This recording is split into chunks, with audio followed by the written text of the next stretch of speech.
Hey guys, it's Lori Burris with the CatchaPocket podcast, and tonight, Mr. Richard Davies.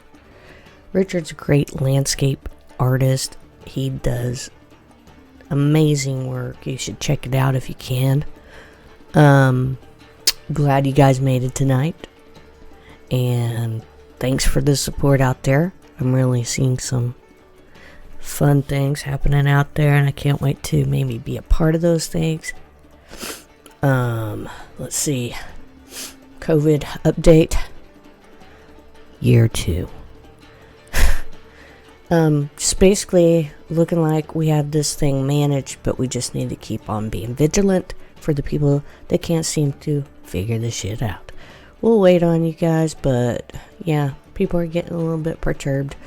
And the people that are acting so selfishly, they also are bad sports and babies. So, with that, on to the next thing. If you like what I'm doing here, please follow, like, subscribe, whatever you do. I'm going to try to get on. I love TikTok now because I think it's fun and it's just amazing without commercials, which is nice, except for that casino one, but you can scroll right past those. So anyway, thanks for listening to CatchaPocket Podcast. My next guest is Richard. Richard is awesome, and we'll have links to his art and things of his preferences and natures. And at the bottom of the page, just follow the links. And here, without further ado, is Mr. Richard Davies. Enjoy it.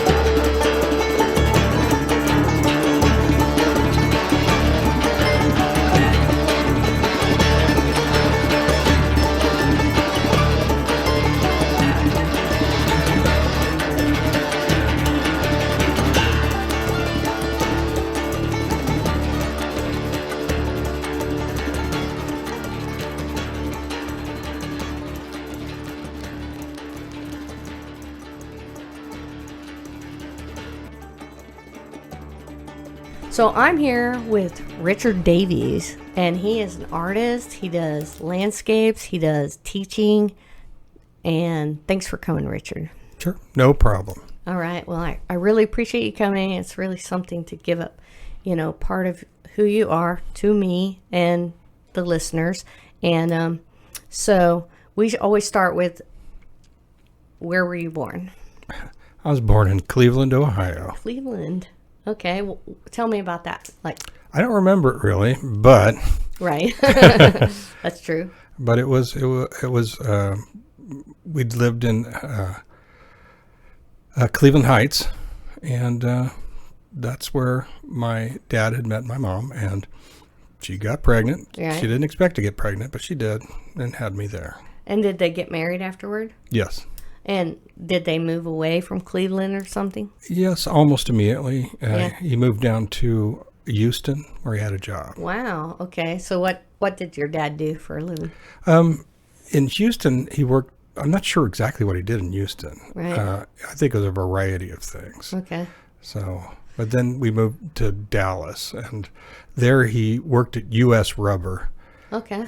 Managing the warehouse there. Did your mom stay home with the kids or yes. kid? Yes. Were you the only kid, or were there more? I've got 2 brothers and 1 sister. Okay. Yeah. So so you guys lived in Texas as you were growing up, and then where did you go? Did you stay there for high school and everything? Stayed there through 7th grade. And then what happened? Then moved to Winfield, Kansas. Winfield? Yeah. What happened there? I mean, what brought you there? Well, my dad had gotten a new job at Delta Brush, managing their warehouse in Dallas. Okay. And then he was hired by Binney and Smith in Winfield. It makes Crayola crayons. Yeah. And he became their warehouse manager. Okay, so it was all about warehouse management. Yep. And Mom stayed at home with the kids. That's right. And so you had a lot of interaction and good bond with your mom, or not really? At the time, parents were not quite as politically correct as today. Okay. Well, they're not even politically correct today, Richard. I'm sorry, but it's not, it's very not. She was going to school in Dallas before we moved to Winfield to get a degree in teaching. She went to North Texas State University, which was a pretty big deal teaching college. Okay. And she got her degree there, or most of her degree there, and then she went to Wichita State for her master's later on. But Wow. she moved to Winfield and started teaching, actually in Arc City. So Arc City Elementary or middle school or high school? It was like 6th grade, Okay. 7th grade. It was like So it could be junior high. Right. It's kind of that weird in between time. Yeah. That's a really gift, when you can connect and be able to communicate with young people like that. I worked in middle school for like 7 years, and there's people that are good at it, and there's people that aren't. I think she was good at it. Cool. She was very good at it. And she did English, you say? She was just teaching 6th grade. Just 6th grade, straight across, like all the subjects. That's right. Okay. And so she was out of the home during the day then. And how old were you during that time when she was doing that? Gosh, she probably started teaching shortly after we arrived, so it would have been like 8th grade for me. Okay. Okay. Were you happy about it or not? I didn't really notice. You didn't really notice. It wasn't a thing. So, okay, you have several brothers and sisters? Yeah. Robert, Michael, and Dale is my sister. Dale? Yeah, like she's named after Dale Evans. Uh-huh. So Okay. Roy Rogers' wife, I guess. Yeah. Yeah. Wow. That's like really a man name, Dale. So she probably got shitted on for that. I don't know, but I'm sure she let them know about it. She stood up for them. Oh, yeah. Okay, so is she still around? Yes, she is. All right. And she live here? Or? She lives, I believe, in Mulvane now. Oh, okay. So around. Yeah. Cool. And you have some relatives that live in Georgia? I have relatives that live in Cleveland and in New Jersey, New York. Used to have some in Georgia, but no longer. Okay. Had some in Florida. Ooh. So I like Florida, only I don't like anything about it. Yeah. Except for the beach. Yeah. The beach sounds really nice. We never visited them there, so we've never seen Florida with our relatives. So. Okay. You've seen Florida, though. I have. I haven't. I'm excited to go someday. Okay, so we're going to move on. So when did you know or feel that you were interested in art? I'd always been interested in drawing. I'd always been drawing when I was a kid. Even when you were a really young kid? As far as I can remember. Really? Yeah. And so you went through school in, what'd you say, Mulvane? Winfield. Okay, so you went through school in Winfield, which is kind of a small town environment, and that's high school and everything? It's a high school. It's a pretty nice high school. When I first started there in 8th grade, they were going to the old high school, which was on 9th Street, and it essentially became condemned. Large sections of the building were condemned. It was built in like 1917 or something. Whoa. Yeah. So it probably had asbestos or something going on there. Well, undoubtedly, but it was falling apart. For sure. So then you went to a new renovated building sometime in your transition, like your senior year or something? I think my junior year. Okay. And my senior year actually was at Salina South. Really? What happened there? Well, I was in a boys' home. What? Tell me about that, Richard. Well, I was a rapscallion. You were? Yes, I was. In Winfield, Kansas. Yes. So everybody knew who you were. Everybody knew who everybody was. Right. Winfield, Kansas. I think it had a population of like 12,500, 14,000, somewhere in there. Yeah. Very small. Yeah, I was just, your basic pot-smoking, acid-taking, run around and have fun, kids. So what happened to get you sent to the boys' home? Just that you took acid or something? Well, what had happened was we had taken some acid and we'd driven down to Arc City. You drove on acid? Oh, yeah. Okay. And we picked up these tumbleweeds and put them in the trunk of the car. It wasn't my car. And we drove back to Winfield, and it was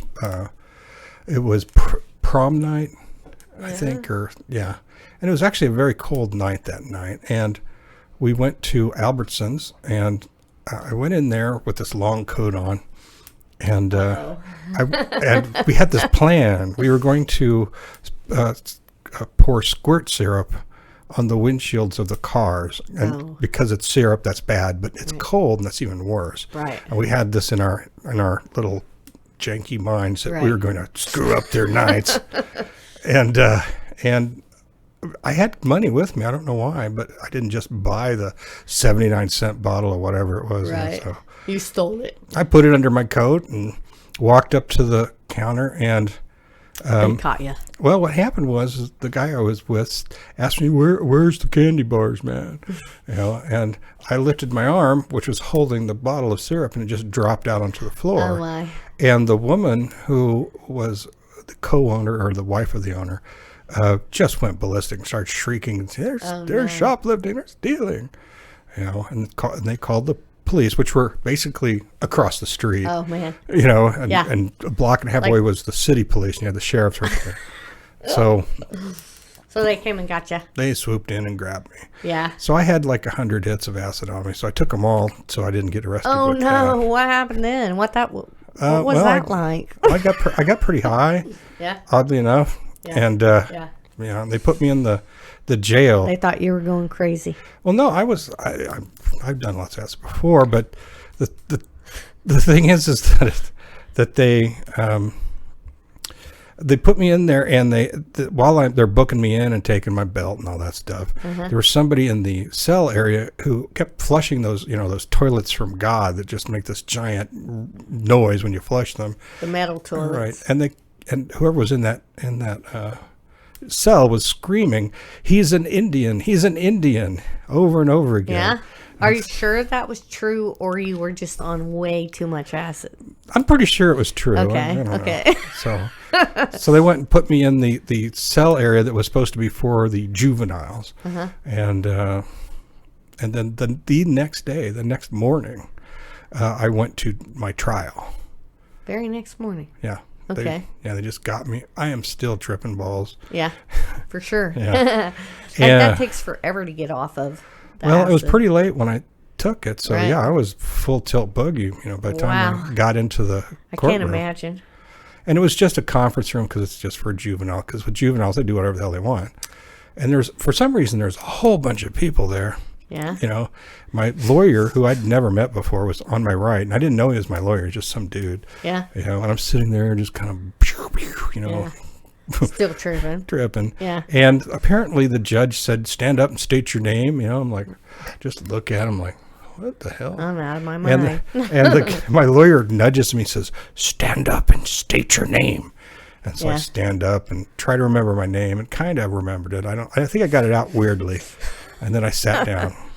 And then they just immediately, apparently they had all the real information was given out before I even showed up. Right. As soon as I stated my name, they said, "Okay, you're being sentenced to mental evaluation, and then you're going to the boys' home." And I didn't go. They gave me a choice. They said, you can go to this, or this, which was Lake Afton, some other place, Boys Industrial School, St. John's Military, or St. Francis Boys Home.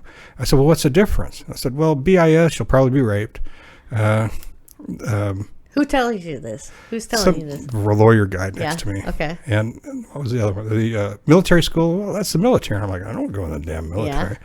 So you're like a passive server. Then he says, "Well, at St. Francis, you go camping." I said, "I want to go there." Camping. Was that good or bad? St. Francis? You didn't get raped. No, I didn't. You just got camping.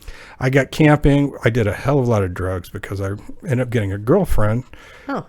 in Well, how about that? Salina, who's would bring you some joints, and you guys would do some smokes. more fun than that. She actually, her father was in the military. Was in the That's where the good drugs are. Yeah, because they have the opiates, from the wars. The Air Force Base is right there, just outside of Salina, Ellsworth, and they had this thing where you could take a $10 hop. Essentially, you just go in if you're a relative of an airman or whatever. Right. They have a clipboard, and you give them $10, and you sign your name on it. And if they have room on this airplane to anywhere in the world, you can go. Awesome. So she would go to Scotland and pick up 10,000 lots of acid. Holy shit! And how would she get it back? She had a big notebook and just put it in the notebook. Yeah, it was all blotter, and there was no customs or anything because it was this military deal, and she'd just fly back. Holy shit! Bring. Awesome. So you guys had a connection, and then you just kept on doing acid. Oh my god! The whole time you were in the military school. No, it wasn't military school. It was St. Francis. Oh, St. Francis. I'm sorry. But you were doing art at that time too. Yes, I was. How was that? Well, I didn't get to do a lot, mainly because I didn't have the materials to do much there. And you didn't have classes on art? Not at the school itself. Then there was, in the high school, they had an art class, a painting class, and I took a painting class there. And is that getting out of the detention and going back to regular high school, or are you still in some sort of... Still at St. Francis, and then you get on a little bus, and they drive you in the morning, let you off, and you go to school. Regular high school? Yeah, and then you get done, you get back on the bus, you go back to the... As long as there's no infractions, you don't have no problems? Yeah, basically. And you were doing acid on the side? Still with your girlfriend? Yeah. Awesome. Yeah, it's like a win-win. Just joking. So you finished high school there? I did. And you graduated and did the ceremony there? No, we couldn't do the ceremony. Oh, you weren't allowed to do the ceremony? No, we were bad boys. We didn't get to go to the... But you got a degree? Yes. And it was a full degree? I guess so. Didn't hear anything otherwise. So then what happened? What happened then? Well, shortly after I graduated, my mother applied to Wichita State University. To get her master's? No, for me to... Oh, for you to go to school there. Okay. I had never thought about going to college. Right. And I got in. Yeah. So now I'm going to school. So now you're going to school at regular general ed? Yeah. And you found the art program there? I did. That was going to be my major. So you were there yearly for 3 years or so, or 4 years, and then you changed somewhere? What happened? Well, I started art school there, and I soon discovered they don't really teach you anything. Okay. It was basically sit down, paint, draw, and then sit around on a bunch of stools, all the students, and tell each other how your painting sucked. Critique. Right, critique. Except for they are just as clueless as I am, and any information they give me is just plain useless. And that no one ever taught you, well, here's what a brush is for, here's what a fan brush is for, this is how you make a medium, here's how you prepare canvas, how you... They didn't do that? No, zero of that. That's weird. It was weird. Yeah. So I said I could stay at home and not spend all this money. You can do research on your own and figure out medium and figure out... How did you do that then? I just went to libraries, interlibrary loans, and got books. One of my favorite... Just like oil painting loan? Yeah, all kinds of painting. One of my favorite books is called I think it's called the Art Forgers Handbook. Uh-huh. And it basically details the techniques that you use that Renaissance painters would use in their paintings, or Impressionists would use, and so on. And you learn all this information that they just simply didn't teach anymore. Right. Now, they did have ateliers in Italy, and maybe... So if you could have went to Italy, or if you could have been, happen upon, your dad was an artist, a pretty good artist in France, you might be able to get upon a group of people that could teach you these things for nothing, or almost nothing, or maybe everything. Who knows? Well, there was 2 ateliers in Florence, Italy, but you don't know about them because there wasn't an internet. And at the time that I was going to college for art, it was considered bad form to do anything that looked like something. Right. You know, I get that. and Like, you don't want to forage. You want to you're be on your... It's like musicians. And the best musicians are the ones that are always writing their own music and putting out their own products. There's a man named Anthony Wichulis who formed a school where his parents taught him how to play various instruments. So he had a music education. And he realized that the education for artists was so different depending on where you went. Even within a school, you might go to a class over here and they say, do this. And then you go to the next stage of that class, you have like oil painting 1, oil painting 2, and you go to oil painting 2, and that instructor says, who told you to do that? Don't ever do that. So they weren't cohesive. Right. Well, That's how art is. It's how art became. Right. So, they didn't teach you anything. They taught theory. It was theory school. It wasn't art school. Okay. And you would learn a bunch of stuff. Even now, this is the case sometimes. Yeah. But now there are more ateliers. It's becoming more common, and it's becoming the case that largely in places that are not the best art places, like New York, Los Angeles, Dallas, Tokyo, Paris, etc. The idea of old school painting, abstract painting, etc., that's kind of gone by the wayside. The new thing is realism, and it's only in backwaters essentially where you see people clinging to abstract, stuff. So yeah, I don't know. That's just pretty technical for me, but I think, like with you're into realism, but also I've seen different techniques. It's the same.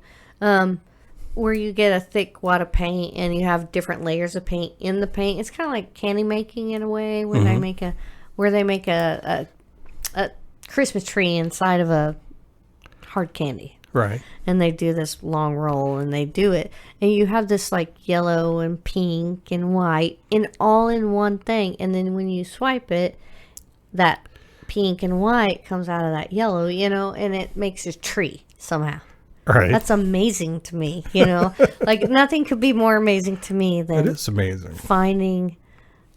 Figuring out in your mind how to do that and then convey it and then actually do it and have the patience to let it dry and not mess with it, How do you do that?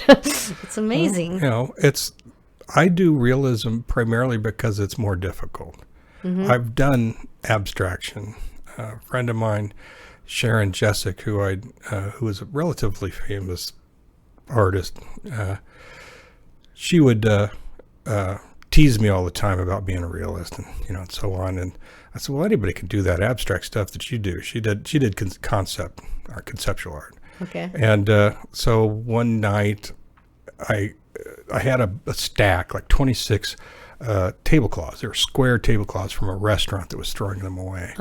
And I just cleared all the furniture out of my room, had all this cheap paint that I bought at Kmart that they were throwing away, and I threw all these tablecloths on the floor, took a bunch of acid and drank a bunch of tequila, and just spent all night just throwing paint. I took like socks and put like sand in them and then dip it in paint and just hurl it across the room, and it kind of flop over these paintings. Having a great old time. Yeah, I just did all this until I passed out. Yeah.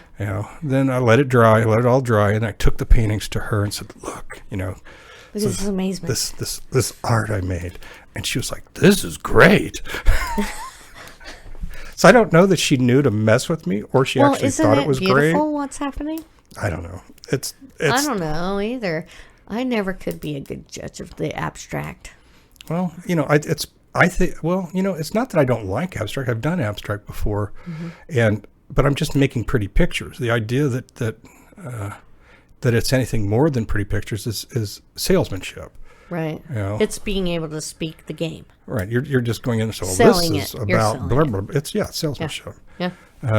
But I've seen raggedy old walls with multiple layers of different colored paint that are just abstract as hell, and they're beautiful. Yeah. Yeah. They speak to you in some way. Yeah. Yeah. I love Rothko's paintings. I think they're amazing. Yeah. You know? But it's so different from what you do. Yeah, but that doesn't stop me from appreciating them. And, and as far as what is quote unquote good art or not, that's a terrible question, because we've eliminated the idea of good art by essentially taking out the equation of ability. Right. So. Yeah. I always feel like it's what speaks to you. Well, is what your art is, right. And obviously a lot of people are being spoken to by something other than what I think is sure classic style or something like that. Yeah. And vice versa, I'm sure. Yeah. Yeah, and it's I don't care if people want or don't want something. What I always tell people when they come to a gallery like Ruben Sanders, where I've had shows, and people ask me about stuff, and I say, just buy what you like. Do not buy what some salesman tells you to buy. Exactly.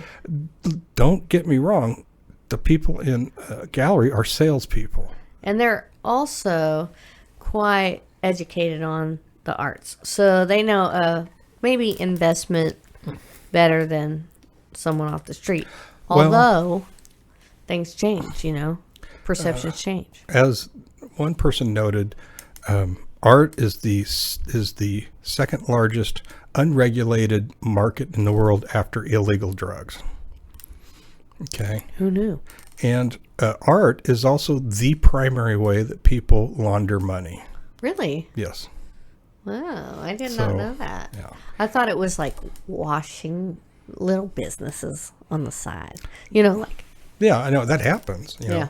The laundromat next to Kirby's was a place that was essentially laundering money for the KC mob. So, really? yeah. Well. So actually, Kirby's was too. For a while. Well, I owned it. Yeah. Well, hell, man. So, got to make a living sometime. So, what's the take on that then? Like when you launder money for a legitimate thing. I don't see any of that. 5% or something? No, I don't get any of that. All I'm doing is protection. I have a jukebox. I have some pinball machines. And nobody's. And I have a lease. And the lease comes from the guy who owns the pinball machines, where the cold hard cash goes, and is untraceable. Well, that's weird that we're getting pinball machines again. Yeah. Anyway, don't look into that. Nobody's listening. Yeah. Nobody's don't listening worry. in any fucking It's okay, way. Luigi. It's all right. Hey, Luigi. We're all good. Remember your friend. And anyway, so back to art. So you went to WSU. Your mother kind of forced you in, and then you found the art bug. The art bug I had, I was trying to find some place that would teach me how to use a brush. And that didn't happen there. No, it didn't happen there. So did you transition into something else at WSU and then keep doing art on your own? I ended up going into the military. Oh, tell me about that. Well, there was this girl that I had met at the boys' home, the same one who would fly to Scotland. So she had in. You went in as a second lieutenant. She had family in Germany, and she moved there. Okay. And I was chasing her to Germany. That's kind of cool. That's why I joined the military. So, tell me that story. I just love Germany so much, actually. Well, that's a nice place. Yeah, I think it is too. I want to go there. When I signed up, I wanted to go in the shortest stint as possible, and 2 years was the minimum. But you had to go into combat arms, so you either had to be infantry, artillery, or tankery. Tankery. That's not what it's really called.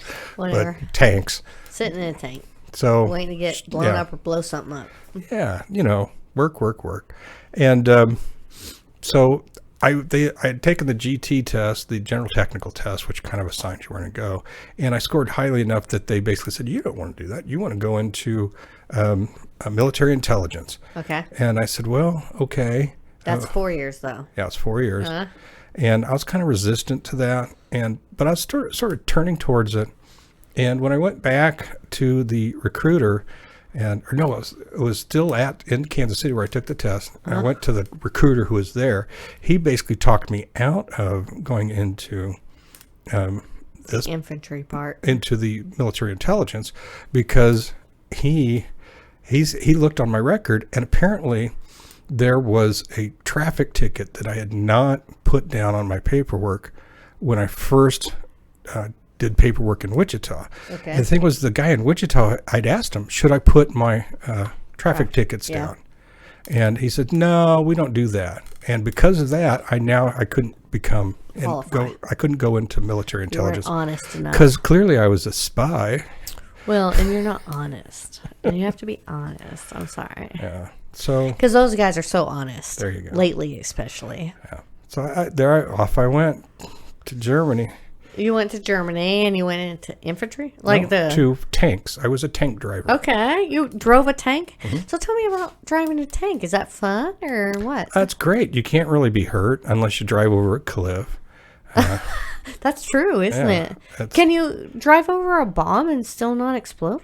No, it's bad if you drive over exploding But things. there's people that clear that area for you before you go, or not necessarily. So how do you know? I don't know. I just drove the thing. It was in Germany. It wasn't really like we were at war. Go that way? Yeah, you just the tank commander says. Oh, you were not at war. No, there was no war going. No war. This is Germany. Yeah. So you're just learning how to drive tanks. Yeah, I learned how. They did that basic training. Then I went to Germany and spent a lot of time doing drugs. Yeah. And driving tanks. So they don't test you for drugs while you're driving a tank? No. What? Why would they do that? Dude, you could kill many people. That's why. Anyway, who cares? We'd be listening to like Blue Oyster Cult, Yeah. Oh no, there goes Tokyo, and then just high as a kite. Really? And you're just driving a tank? Yeah. Just chucking it up. Yep, having a great time. Because every time I ever did acid, I was laughing. Well, sometimes there were some very funny moments. Yeah, for no reason I was laughing. That it could happen. Just laughing. I just thought things were funny. Like people are funny. But okay, so you made it through your 2 years. 2 years. In a tank in Germany with the girl. Well, I wasn't with the girl. That was the thing. What happened? I was in basic training, and I wrote her a letter, and I hadn't told her before I joined the military, and I wrote her a letter and said, I joined the army. I'm coming to Germany. And she wrote back and said, if I ever see you again, I'll kill you. Why? Well, I don't know. Because she's German. Yeah, but and she had a black belt 2nd degree in karate. She would have killed you. And she would have broken your neck. She actually ended up winning the was it 1977 something German national karate championships against 8 full contact competition against 8 male contenders. Male? So, yes. Male? Mm-hmm. Ooh, that'd be difficult. She was a badass. So no, you didn't even look for her. Well, except for on the side. I didn't know where she was. I didn't know anything about that. I knew that she was in Stuttgart, whereas not where I was stationed. Right. Because where were you stationed? I was stationed initially in Baumholder. That's BAUM, which is tree. And then they moved our entire battalion up to Wildflecken, which is on the border with East Germany. Yeah. Ooh. So it was East-West conflict. Right. We were right at the at that wall. Berlin Wall. Yeah. No, it wasn't Berlin. Berlin was inside of East Germany, but this was at Wildflecken. It was what they call the Fulda Gap. And it's the only place, that's the place where they assumed that the Russians would come pouring through the mountains. If they could.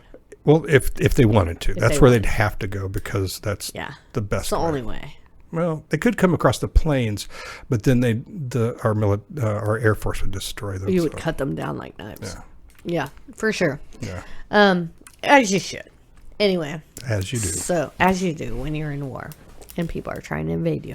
But, okay, so we're there. You're getting out of Germany. You never hooked up with the chick. Actually, I did. Because she got you out the acid, what happened? So you could be in the tank, right? Well, what happened was that she ended up calling my parents. Yeah. And saying she'd like to speak to me, and she didn't know where I was, what unit or anything. Okay. And my mom had hesitated and was not going to give, but she thought, well, maybe he wants to see her. So she went ahead and gave her my battalion number and all that sort of stuff. Right. So it's night, and I get a call. Oh, actually, someone comes up to my room. We didn't have phones.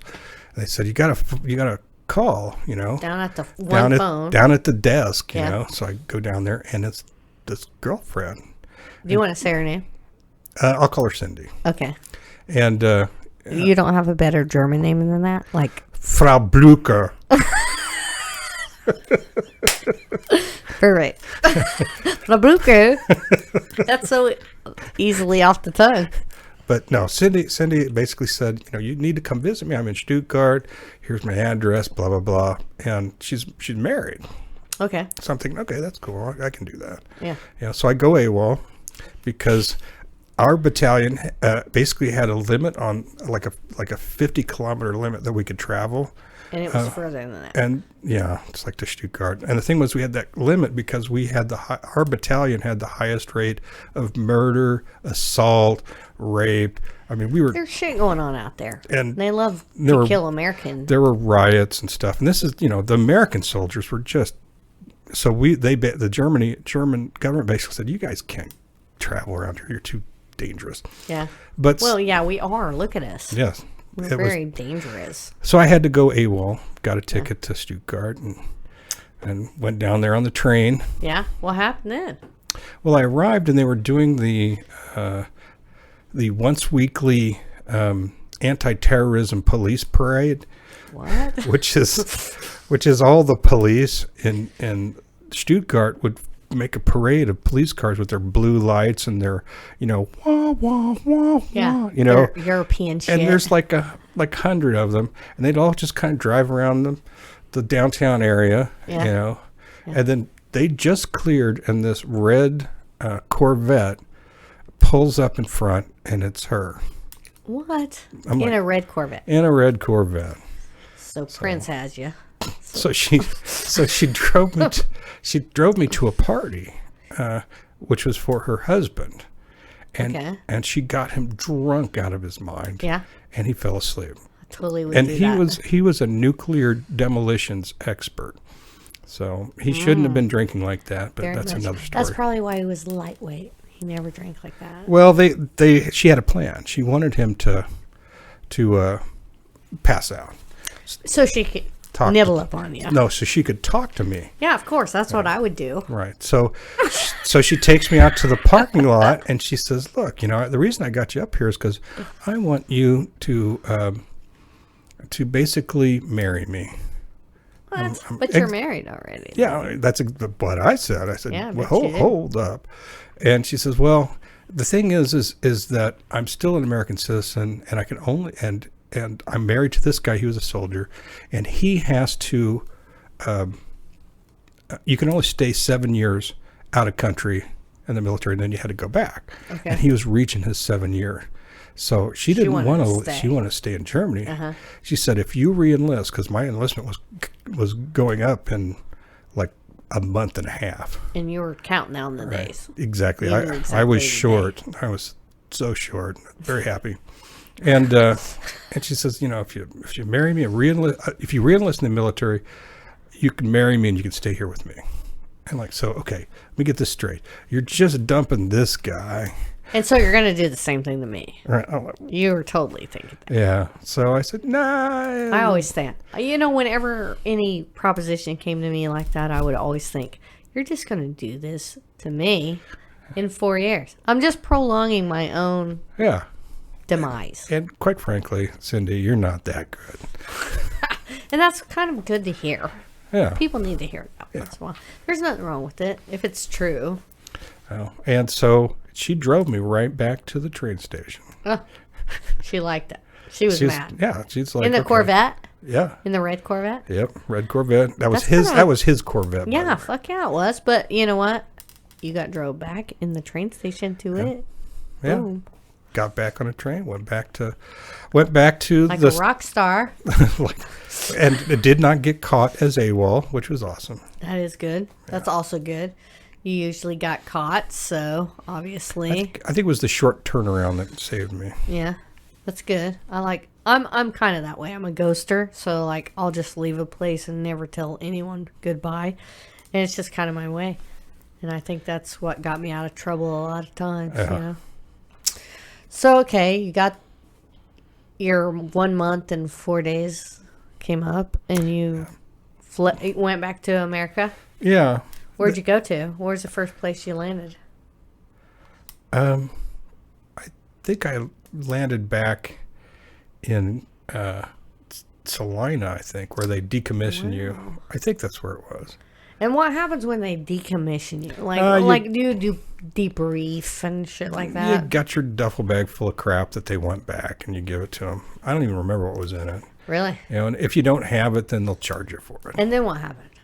Then they give you a bus ticket home. And you go back to Salina. Well, I actually end up going back to Winfield. Winfield, Kansas. Yeah. So then at Winfield, you're like, I'm going to chill out for a few weeks and then find a job? Or what's the deal? Like, I'm applying in California and LA and in New York City. I'm too lazy. I just laid back, drank iced tea, enjoyed your family. Sort of. And then, kind of went to the bars and dealt with some of the local weirdos. And things that people you knew before and then you came back. Right. Yeah.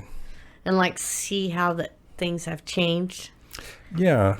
Not so much, really, Winfield. Right.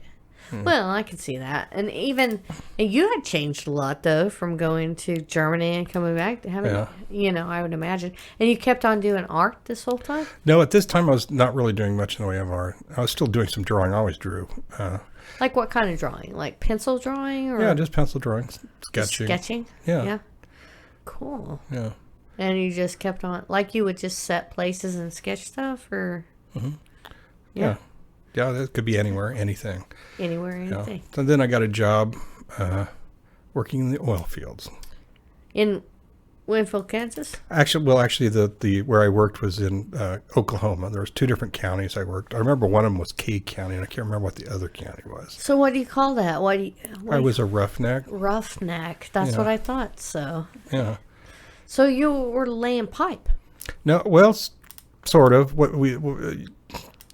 Basically, you get up at whenever, depending on what shift you're on. We were on daylights, which meant you had to get up really early. And you drive, I think it was about 90 miles to where we work. In the middle of nowhere. Middle of nowhere. Okay. It's like dark when you leave the house. Right. And then you get down there and you work for 8 hours, and then you drive your 90 miles back.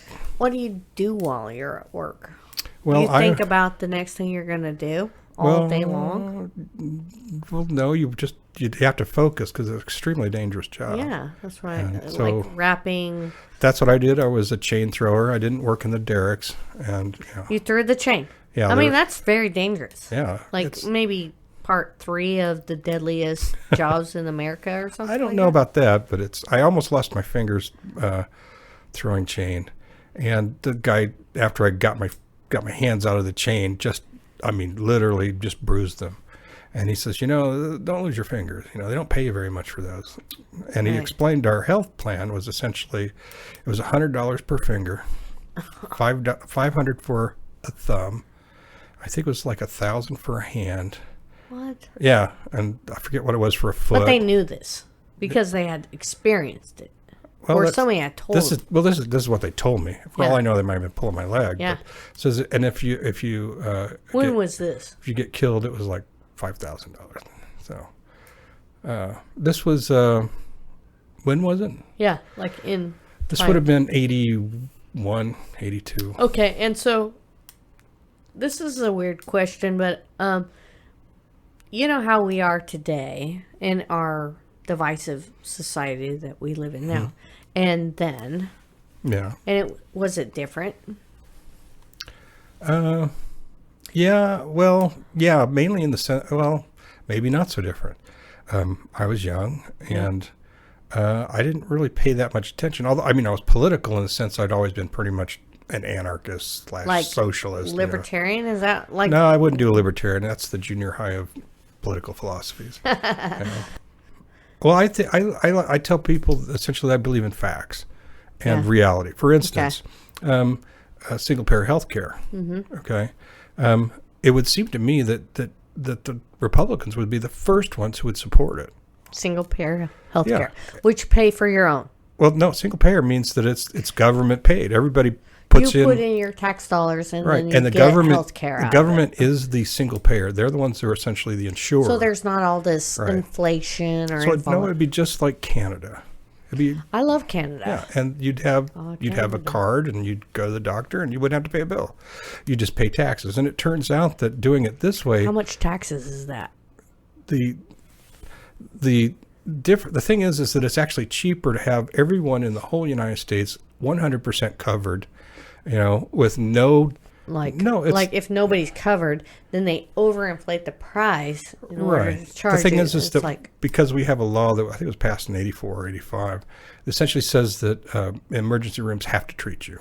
Right. Whether you, so people with no health care go to the emergency room. So you have, let's say you cut your finger, and but it's really bad, and it probably should be looked at, but you don't have a doctor, you can't afford it, so you wrap it up in some gauze and put some tape around it, and you just pray to God that it doesn't get worse. But it does. A little black line starts snaking up your finger, right? And now it's going up your palm, and your whole hand becomes black. And instead of being a $50 doctor's visit paid for at that time by the government, it's a $15,000 exactly. So that is why it is so much more expensive for our system. It's a completely insane system, and Republicans are always going on about how they love money, and they sure wish we didn't spend so much, and this is cheaper. Right. I mean, it is cheaper if we take care of each other. Well, it's just flat cheaper. Yeah. Because also, like, Germans do that, okay? So I have German friends, and they tell me about the rigors that they go through. So if you're a pot smoker, they test your blood, and you're a pot smoker, and you get put on the list of pot smokers, okay? So you end up paying more taxes out of your money that you earn for smoking the pot that you smoke, which makes sense. I mean, you do the thing, so you pay the price, right? Right. And I don't have a problem with that, but the thing about America is we have this philosophy like we're going to take care of each other and be each other's brother and neighbor, but we don't act like each other's brother and neighbor. We don't really have that philosophy. What we have is the you're on your own brother philosophy. So what's so hard about it? I don't know. Well, it's the same hardness of putting a mask on your face when you walk into a close contact with others. Well, it's largely because we're in late stage capitalism. That's why. Late stage capitalism is just going to hell. Right. It just means that capitalism is a whirligig machine that goes faster and faster and faster until it just destroys itself. So it's like energy or any other atom. Right. You know what I mean? When if you have a giant country that you've stolen from the indigenous population by murdering them, creating a genocide, disease, then you just have this enormous resource that you can apply towards this machine called capitalism, and then once it gets to a straining point where you're starting to run low on energy or land or water. then then things start falling apart. Then there's social issues that start impinging. When you have people who like today, it's hard to find people who work these really shitty low-wage jobs. I wonder why. They don't want to go back because it's bullshit, and they know it because it's hard, back-breaking work, and they're getting paid nothing for it, and they deserve to have something for it. So I'm going to move on because this is heavy. But what I want to know is for art,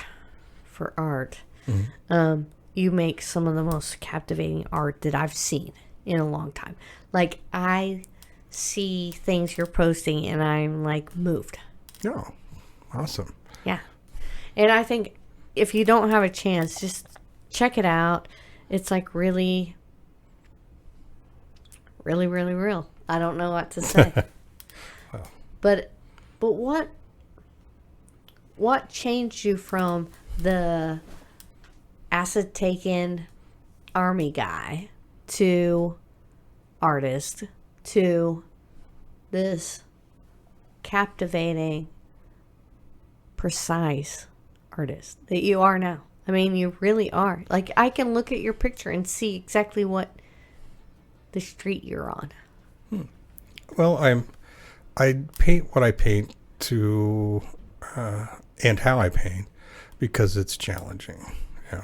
It's not interesting if I'm doing something that's like just super easy. I can paint. I have painted in impressionistic style and you name it, every style there is, and it's just not that interesting to me. I also am a firm believer that art is not something that should be used to teach people political messages. Right. Okay, if you're going to do a message, write an op-ed. Okay, that's not what art is for. And if I ever read an artist statement that basically says war is bad, that's a bad artist. His images could be lovely, but very rarely is an artist smart enough to talk about these issues effectively. Right. They might be able to make some kind of smart-ass image that is captivating in the moment, that's like, oh, look at this, and then it's forgotten. But what makes it stand up through time is when it's about human emotion and about human life and the things we have to deal with as humans on this planet.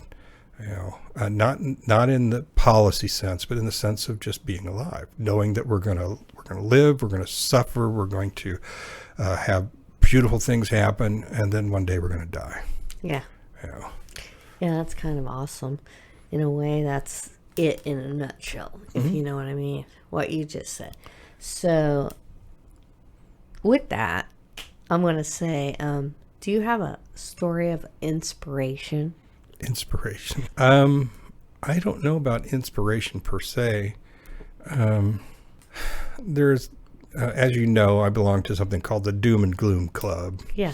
Which has been meeting for like 16 years every Wednesday. Yeah. Beautiful club. Yeah, it is. It's a lot of fun. Yeah. And there are things that I have studied and looked at. So I'm not saying I'm a scientist or anything, but there are scientists who've written refereed papers that are, how shall we say it, extremely alarming. Yeah. And so, to inspire someone in this setting is almost impossible. Because I can tell you some feel-good story about how you should feel great. And yeah, you can be an artist. But in essence, it comes down to, is there a point?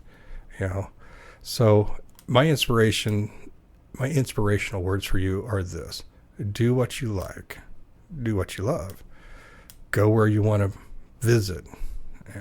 Don't do jobs that suck.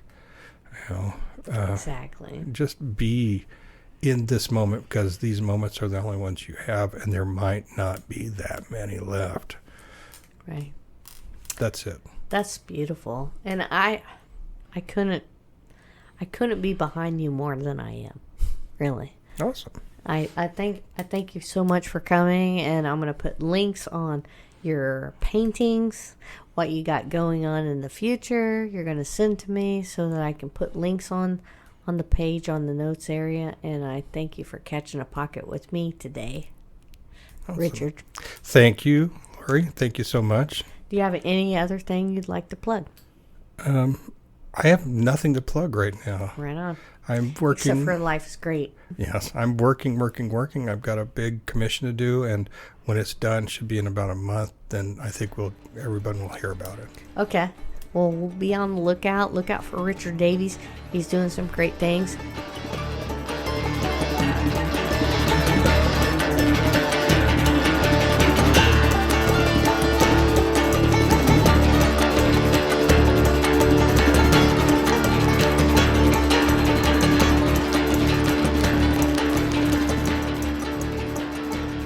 Well, thank you, Richard, for coming on the show, and thank you guys for sticking with us through the show and listening to Richard's story. Some interesting stuff there, something to learn, something to live by, and, there's always something that you can take from an artist and make your own. So that's what life's all about. You guys, I'll post Richard's links at the end of this page. I really enjoy you guys for coming. Tell your friends and families. Like and follow and subscribe. We'll see you guys down the road somewhere. And if you have ideas, please send your ideas or information to CatchaPocket@gmail.com, and I'll get back with you as soon as I can. And for those of us that are about to rock, we salute you. And I hope you guys catch a pocket you can be proud of. Thanks for listening.